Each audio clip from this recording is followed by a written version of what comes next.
పేద ప్రజల పక్షపాతంగా ఉండి రేషన్ కార్డు ఇచ్చిందని ప్రభుత్వం చేపడుతుంది. ఈ ప్రభుత్వం అనేది చాలా స్పష్టంగా వివరించినందుకు గౌరవనీయులు నాగల సత్యనారాయణ గారు జిల్లా గ్రంథాలయ సంస్థ చేపడుతున్నారు.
మున్సిపాలిటీ పరిధిలో మనం దాదాపుగా 2000 కొత్త బెనిఫిషరీస్ యాడ్ చేస్తున్నాం. ప్రతి ఒక్క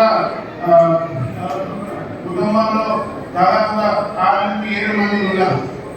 దీంతో పాటు మెంబర్ ఎడిషన్ అంటే 4000 మంది మనం యాడ్ కూడా చేస్తున్నాం. సో మొత్తం కలిపి దాదాపుగా 21,000 మందికి ఇక్కడ యాడ్ చేస్తున్నాం సిరిసిల్ల మున్సిపాలిటీలో. కానీ ఒక డేటా మీకు చెప్పాలంటే సిరిసిల్ల మున్సిపాలిటీ మొత్తం జనాభా 90,000 ఉంది. 90,000 దాదాపుగా జనాభా ఉంది. ఈ 90,000 జనాభాలో ఈ రోజు రేషన్ కార్డు మనం 21,000 మందికి ఇస్తున్నాం. సో దాదాపుగా 25% మందికి రేషన్ కార్డు లేకుండా. సో ఇక్కడ ఒక ఇంపార్టెంట్ పాయింట్ ఏమంటే రేషన్ కార్డు మాత్రమే కాదు, రేషన్ కార్డు ఒక గేట్వే ఉంది మీకు ప్రతి ఒక్క సంక్షేమ పథకంకి ఎంటర్ అవ్వడానికి. ఎందుకంటే రేషన్ కార్డు ఉంటేనే మీకు ఆరోగ్యశ్రీ వస్తుంది. ఆరోగ్యశ్రీ అంటే ఎవరికి ఇబ్బంది అయింది హెల్త్ పరంగా ఇబ్బంది అయితే మీకు ఆరోగ్యశ్రీ కావాలంటే ఖచ్చితంగా రేషన్ కార్డు ఉండాల్సింది. అదేవిధంగా పెన్షన్ కావాల్సి ఉంటే రేషన్ కార్డు కావాల్సి ఉంటుంది. అదేవిధంగా మీకు కొత్త ఇంద్రమ్మ ఇల్లు కానీ ఏదో 2 BHK కానీ అది కావాల్సి ఉంటే రేషన్ కార్డు కావాలి. పాస్పోర్ట్ కావాలంటే రేషన్ కార్డు కావాలి. అదేవిధంగా ప్రతి ఒక్క చిన్న నుంచి PM central government scheme, state government scheme ఏదైనా సంక్షేమ పథకంలో మీకు ఇంక్లూడ్ అవ్వాలంటే రేషన్ కార్డు కావాలి. కానీ 25% మంది ఈ దూరం ఉంది సిరిసిల్ల మున్సిపాలిటీలో ప్రతి ఒక్క సంక్షేమ పథకంలో. ఓన్లీ 75% మంది ఇప్పుడు ప్రతి ఒక్క సంక్షేమ పథకంలో ఇంక్లూడ్ ఇంతకుముందు ఉండేది. సో ఈరోజు ఇంకో మాట మీకు చెప్పాలి. ఇది ఈ రోజు ఇచ్చాము దాదాపుగా 21,000 మంది అనే కాదు, ఇది ఒక నిరంతర ప్రక్రియ. ఇది సపోజ్ ఒకవేళ కొంతమంది ఇప్పుడు రాకపోవచ్చు, కొంతమంది ఆల్రెడీ దాదాపుగా 2,000 మందికి ఆల్రెడీ రేషన్ కార్డు ఉన్నాయి. ఎవరికి రాకపోతే దయచేసి మీ సేవా సెంటర్లో వెళ్ళండి, కొత్త రేషన్ కార్డు కోసం అప్లై పెట్టండి. ఇప్పుడు ఇది ఫైనల్ కాదు, ఇది ప్రతిరోజు ఇది అప్డేట్ అయితే ఉంటుంది. కొత్త వాళ్ళకి ఖచ్చితంగా వస్తుంది, ప్రతి ఒక్క వ్యక్తికి వస్తాయి. సో మీ అందరికీ శుభాకాంక్షలు. ఎందుకు అంటే ప్రతి ఒక్క వ్యక్తి ఇప్పుడు స్టేట్ గవర్నమెంట్ సెంట్రల్ గవర్నమెంట్ ఏదైనా సంక్షేమ పథకం ఏదో వెల్ఫేర్ స్కీమ్ ఉంటే దీని మీద మీరు ఈ రోజు నుంచి యాడ్ అయిపోలేదు. ఇప్పుడు ఎవరు చెప్పలేదు మీ దగ్గర రేషన్ కార్డు లేదా కాబట్టి మీకు పెన్షన్ ఇయ్యం, మీకు ఇల్లు ఇయ్యం, మీకు ఏదైనా ఇయ్యం. మీ దగ్గర రేషన్ కార్డు ఉంది, మీకు ఖచ్చితంగా ప్రతి ఒక్క సౌకర్యం గవర్నమెంట్ దగ్గర నుంచి సెంట్రల్ గవర్నమెంట్ కానీ స్టేట్ గవర్నమెంట్ కాదు, అక్కడి నుంచి ఖచ్చితంగా వస్తుంది. దానివల్ల మీరు ఆరోగ్యంగా ఉండాలి, ఆనందంగా ఉండాలి. అది చెప్పు మీకు జిల్లా తరఫున థ్యాంక్ యూ, నమస్కారం.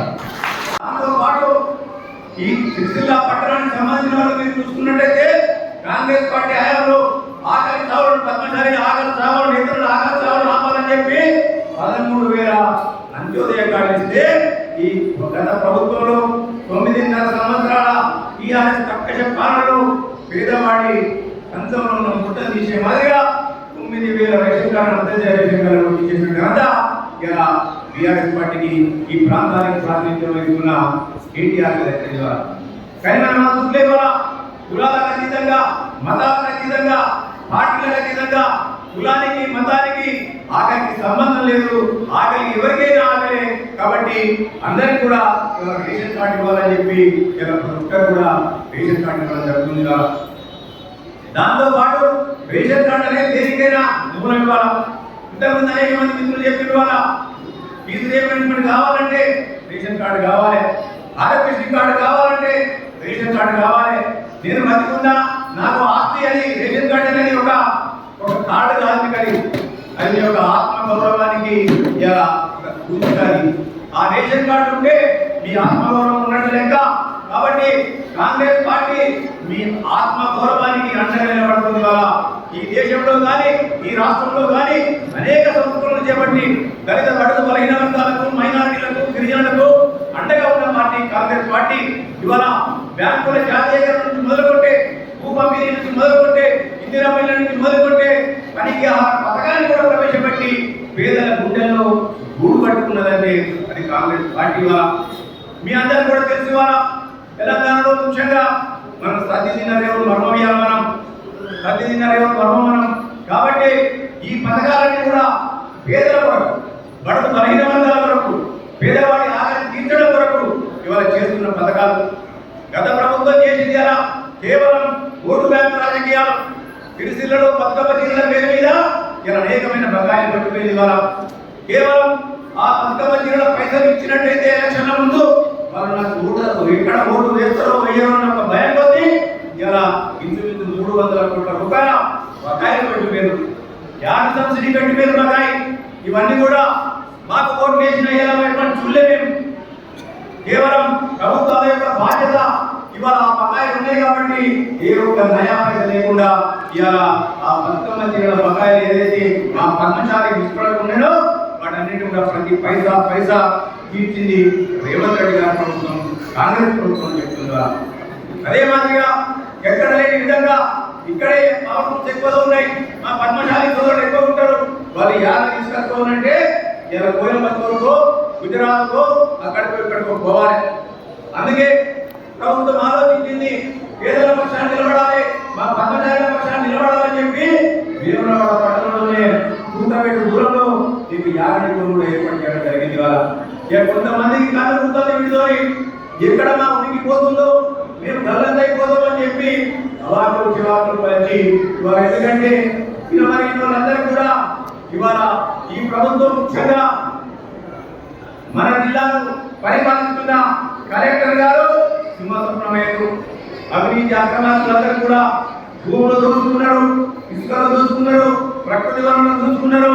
ఇలా పడుతుందంటే మరగా ఆ వ్యవహారం కనిపించింది. వాళ్ళ వాటన్నింటినీ కూడా చట్టం ఎవరికి ఉంటాం కాదు, పేదవాడికి అది ఒక రక్షణ కవచంగా ఉండాలని చెప్పి తన బాధ్యతలు తను నెరవేరుస్తుంటే ఇక లేనిపోయిన అవాకులు చివాకులు రాస్తుంది. కదా దేనికైనా భయపడాల్సిన పని లేదు. ఎందుకంటే ప్రజలు మన పక్షాన ఉన్నాం, మనం ప్రజల పక్షాన ఉంటాం.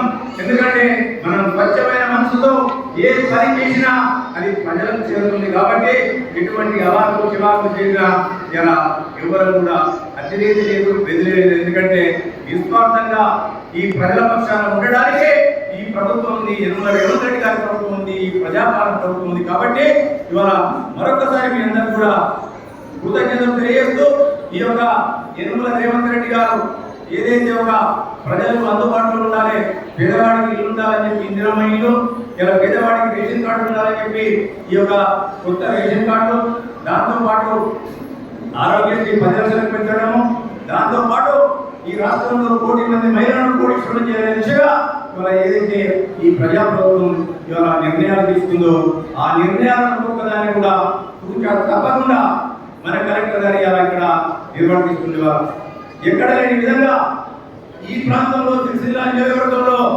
గత పంట కాలంలో మొత్తం పంటను కూడా కేవలం మహిళా సంఘాల ద్వారానే కొనుగోలు చేయడం జరిగింది. ఇక్కడ దాంతో పాటు నిన్న ఫెడరేషన్ షాప్ కూడా మహిళా సంఘాలకే ఇవ్వడం జరుగుతుంది. రేపు ఎల్లుండో లింగనపేటలో ఒక పెట్రోల్ బంక్ ఇస్తున్నాం మనం, దాన్ని కూడా మహిళా సంఘాలకే ఇవ్వబోతున్నాం.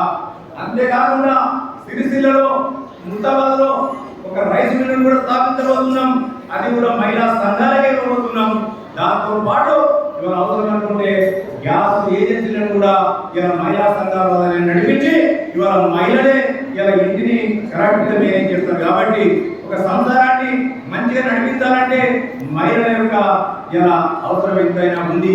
వాళ్ళే ఒక నేర్పరితనంతో ఓర్పుతో సంసారాన్ని ముందుకు తీసుకెళ్తారు. కాబట్టి ఆ సంసారాన్ని నడిపించే బాధ్యత ఒక కుటుంబం బాగుపడితే ఊరు బాగుపడుతుంది, ఊరు బాగుపడితే ప్రాంతం బాగుపడుతుంది, ఈ ప్రాంతం బాగుపడితే దేశం బాగుపడుతున్న ఒక సదుద్దేశంతో యనమల రేవంత్ రెడ్డి గారు ఏదైతే ఒక నిర్ణయం తీసుకున్నారో తల్లి సోనియా గాంధీ గారి ఆదేశాలతో ఆ నిర్ణయాన్ని ఇలా ఆచరిస్తూ ఇవాళ మేమందరం కూడా ప్రతి పథకం కూడా మహిళలకు తీసుకుంటున్నారు. కాబట్టి దయచేసి ఇవాళ మీరందరూ కూడా ఒకటి ఆలోచించాలి. తిన్ననే మరవద్దు, ప్రతి తిన్ననే మరవద్దు, అది తెలంగాణ రక్తంలోనే ఉంది. కాబట్టి ఏ నిర్ణయాలు తీసుకున్నా ఆ నిర్ణయాలకు కట్టుబడి మీరందరూ కూడా యనమల రేవంత్ రెడ్డి గారు ఏదైతే ప్రజాపాలన కొనసాగిస్తూ మీ యొక్క అభివృద్ధి కోసం ఈ సంక్షేమ పథకాలు తీసుకెళ్తుందో అతనికి అండగా ఉండి అతనికి బలం చేకూర్చినట్టయితే ఇంకా అనేకమైన పథకాలు ఆర్థిక పరిస్థితుల వల్ల కొన్ని పథకాలు మేము ఆలస్యం కావచ్చు.